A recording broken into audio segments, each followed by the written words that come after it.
Pensa Brasil, com Rodrigo Aidar. E por falar em saudade, onde anda você? Onde andam esses olhos? Olha que a só, gente não que vê? maravilha. O Aidar, o Aidar ele faz uma leitura de mãos e faz leitura de cenários também, faz leitura de tudo, né? Leitura de livros, como a gente pode ver nas imagens. Conta pra nós, a gente viu um movimento do presidente do Supremo nessa semana que foi importante. Tem um recado aí para dar. Que movimento é esse e que chamou a sua atenção? Salve, Eneg. Obrigado pela recepção. Amor, saudade, olhos. Eu fico até comovido com uma recepção dessa à sexta-feira. Assim, meu fim de semana vai ser melhor, puxa. Tá ganho já, né? Agora, não é? Agora, o Eneg, o plenário do Supremo vai voltar a julgar ações penais. O ministro Fux propôs e os ministros do Supremo acolheram a proposta dele de transferir das turmas para o plenário a competência de julgar ações penais e de conduzir inquéritos, né, as investigações antes delas se transformarem em ações penais. Essa competência era das turmas desde 2014. Agora está voltando para o plenário. Por que essa competência foi para a turma, Eneg? Por conta do processo do mensalão. Tá? O Supremo, ali em 2012, parou por 6 meses o tribunal para julgar um único caso e se viu ali que a competência penal do Supremo estava travando o plenário. Aí se resolveu que podia, que era melhor para o Supremo, para a gestão dos processos, inclusive, e para a celeridade dos julgamentos, esses processos, essas ações penais irem para as turmas. Agora elas voltam para o plenário, né? É legal a gente partir primeiro de uma premissa. Todo mundo ganha quando o Supremo decide como corte. Isso não tem a menor sombra de dúvida. Então, quando o plenário decide, é a palavra do Supremo Tribunal Federal, e não uma decisão de um ou outro ministro da Corte que pode ser reformada depois. Quanto menos decisões monocráticas, melhor, por conta de segurança jurídica, né? Fixada essa premissa, Eneg, eu creio que é importante a gente fazer algumas anotações sobre essa proposta do ministro Luiz Fux, que foi acolhida pelos colegas. Primeiro, essa proposta é eminentemente política. Ela tem lá as suas justificativas técnicas, jurídicas, de gestão, mas foi uma decisão política. E uma decisão política para tentar esvaziar o movimento contrário à Lava Jato no Supremo Tribunal Federal. Ele tira da segunda turma todos os processos que dizem respeito à Lava Jato e leva para o plenário do Supremo. Com isso, ele tenta fazer com que o movimento que é mais forte na segunda turma, de colocar limites à Lava Jato, seja esvaziado. E por que eu digo que ele tenta?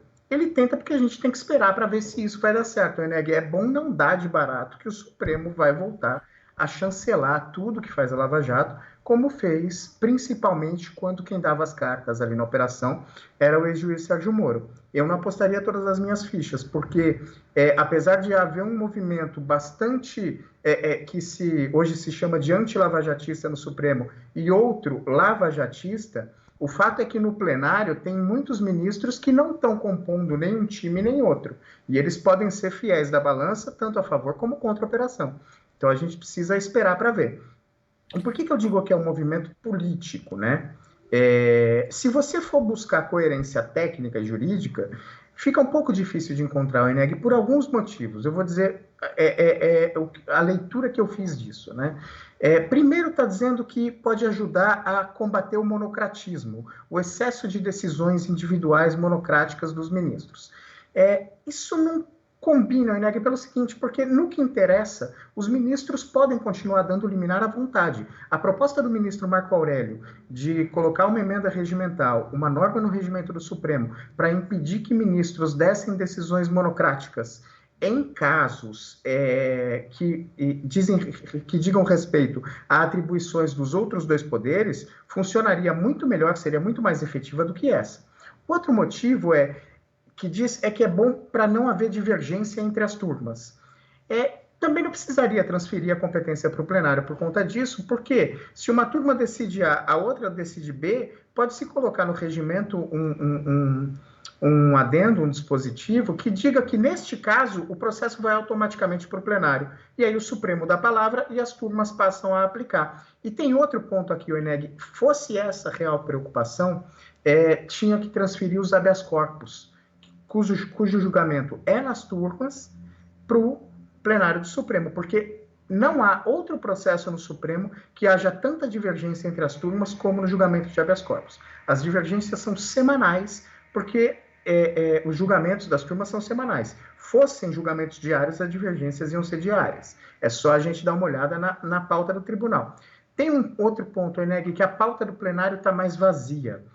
Eu queria que a gente lembrasse aqui quando foi a última vez que a gente viu um caso importante ser julgado em um dia no Supremo Tribunal Federal. Todo caso constitucional importante leva dias e dias, votos longos, discussões, debates. Então, a pauta está mais vazia?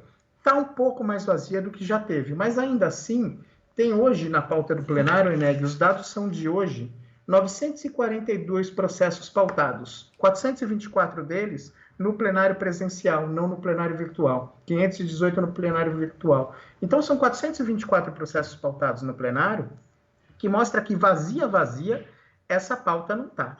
A competência para julgar ações penais sempre foi do plenário, o INEG, até 2014, e ela foi para as turmas, exatamente para deixar a pauta do plenário mais livre para as questões que importam. E o que eu digo com questão que importa?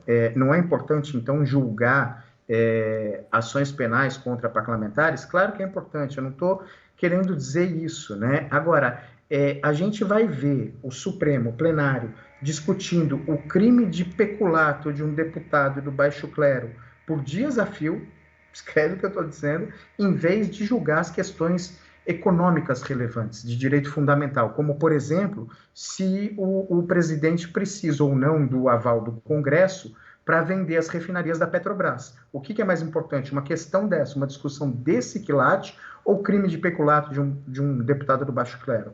E tem outras, Eneg, descriminalização do porte de drogas para uso pessoal.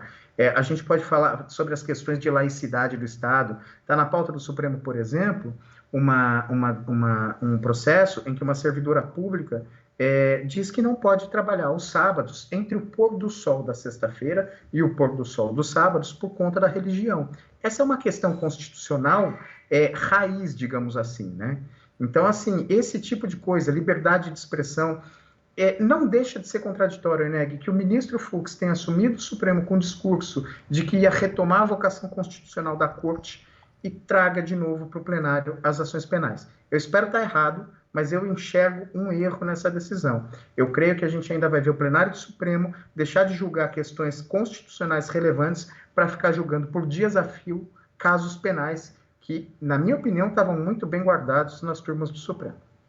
Vamos acompanhar a Pensa Brasil, Rodrigo Aidar, que volta na semana que vem. Bom final de semana, abraço. Obrigado, Eneg. Tchau, Débora, Felipe. Um abração para os ouvintes aí. Valeu mesmo. Bom fim de semana. Tchau. Valeu.